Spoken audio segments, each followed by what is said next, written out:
Now, the UK and other G7 nations such as the US and France and Germany are preparing to transform billions of pounds worth of frozen assets into financial support for Ukraine's war with Russia. The decision may see £250 billion earmarked to fund weapon purchases for Ukraine. Well, let's welcome Sir Bill Browder, high-profile Kremlin critic and author of Red Notice and Freezing Order. Sir Bill, thanks for giving us your time. Welcome back. Great to be here. So, Bill, we've spoken about this before. Why are we still pondering what to do with these frozen Russian assets? And why haven't we done this already? Well, first of all, just for everyone's benefit, these were assets that were frozen a week after the war started. They belonged to the Russian government, the Russian central bank. In total, there's about $300 billion of these assets. Russia, since the beginning of the war, has done more than $1 trillion of damage to Ukraine. And this money should have been confiscated a long time ago, as you asked. And it's remarkable that we're still arguing about it. And the reason that the politicians are now finally coming to the right decision, the moral decision, is that at the end of the day, it's a question of who's going to pay for the continued defense of Ukraine. Is it going to be the British taxpayers, the French taxpayers, German taxpayers, or is it going to be Vladimir Putin? And when it comes down to that question, it's kind of obvious that I don't think any of these prime ministers and chancellors and so on can look their people in the eyes and say, you're going to have to pay more when we have Putin's money and we can use Putin's money to pay for it. So what's been the difficulty in doing this so far, Sir Bill? Well, so on one hand, the Russian government, in theory, has their money protected by a law called sovereign immunity. Mm-hmm. It's in the same way as we can't grab the Russian embassy in London because it's considered to be sort of sovereign territory. We're not supposed to be able to grab their central bank reserves.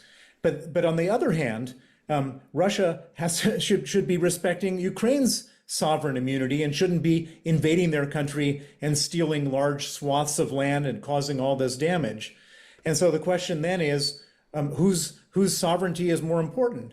And the simple answer is, of course, if you launch a war of aggression against a neighboring country and you do all this damage, then of course you can't say, well, actually, international law should apply to my money being held that's frozen, and it shouldn't be applied towards Ukraine. And I think that at the end of the day, all these leaders are coming to that conclusion.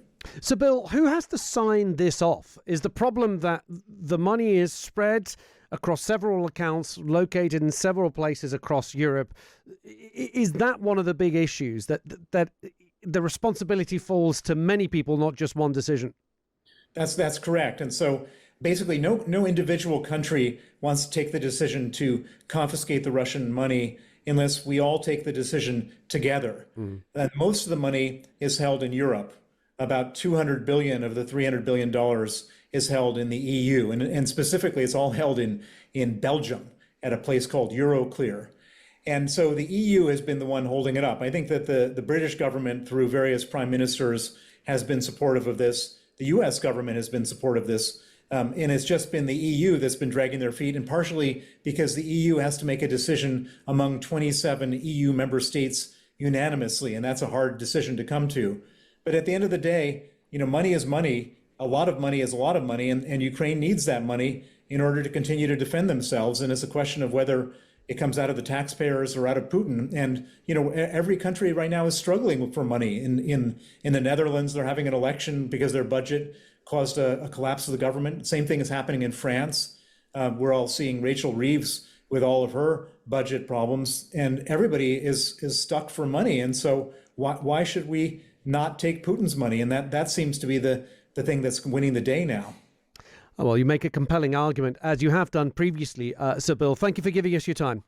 Sir Bill Browder there, the author of Red Notice and Freezing Order. I urge you to have a look at that piece in the Times. It was in yesterday's paper. Still available, of course, online with your online Times subscription. Just head to thetimes.com. The UK is believed to hold more than £25 billion worth of Russian financial assets that were seized after the invasion of Ukraine, including money held in the UK by the Russian Central Bank, National Wealth Fund and Ministry of Finance.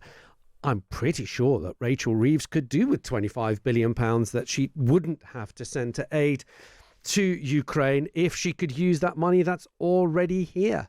and perhaps that's something that we will see in the budget towards the end of November.